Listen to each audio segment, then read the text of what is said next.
You chose this. You were ready for it. You can name every reason it was the right call. And yet still some part of you feels like it's dragging. Hello, everyone, and welcome to this week's Lunch and Learn. My name is Michelle Scher. Last week, we looked at the tiredness of not knowing, the in-between. Today, I'd like to look at something different, and that is why a change you actively wanted can still feel so hard. Not a change that was forced on you, not a change that you didn't choose, the change that you went looking for. Maybe a new chapter, a healthier way of living, a role that you were ready to leave. And on paper, it makes perfect sense. And yet the thought arrives, I know this is right, so why does it feel so hard? Why does it feel so difficult? Part of that answer sits in something that we don't talk about enough. We treat transition as a psychological process, which it is. Mindset, confidence, decision-making, all of that matters. But transition is also biological. Over the years, the body learns patterns. It learns routines, responsibilities, the people you answer to, the way you respond to the world. Think of someone who has spent 30 years being a person that everyone relies on, or a military veteran who has lived inside highly structured systems for most of their adult life, or a nurse who's spent years meeting everyone else's needs before her own. These aren't simply roles.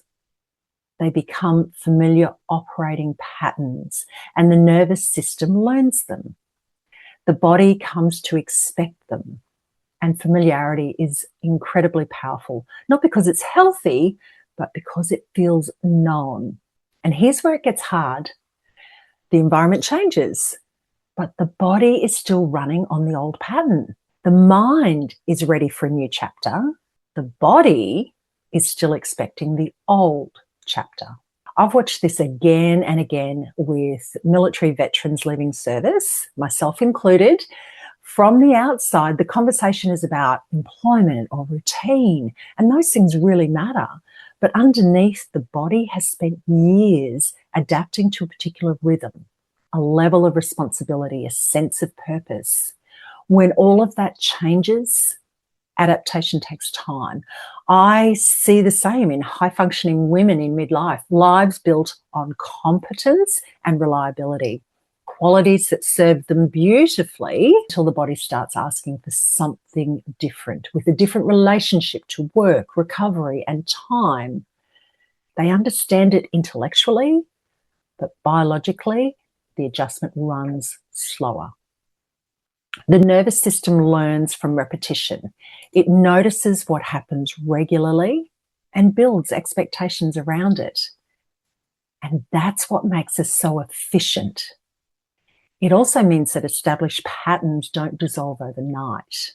When life changes, the body needs time to learn that the new pattern is safe and sustainable. That isn't a weakness. It isn't failure. And it doesn't mean that the decision was wrong. What it means is that adaptation is still underway. This is where so many capable people turn on themselves. They assume that they should have adjusted by now. They question decisions that were perfectly sound, but there's a better question. What if the discomfort isn't a sign that something's wrong? What if it's just evidence that something's changing? Because a wanted change still asks the body to learn a new way of operating. And learning takes time, and it takes the time that it takes. Thank you for joining me today. I'd love to hear what you've noticed about the gap between deciding something and your body catching up. Pop it in the comments below, and I will be seeing you next week. Bye for now.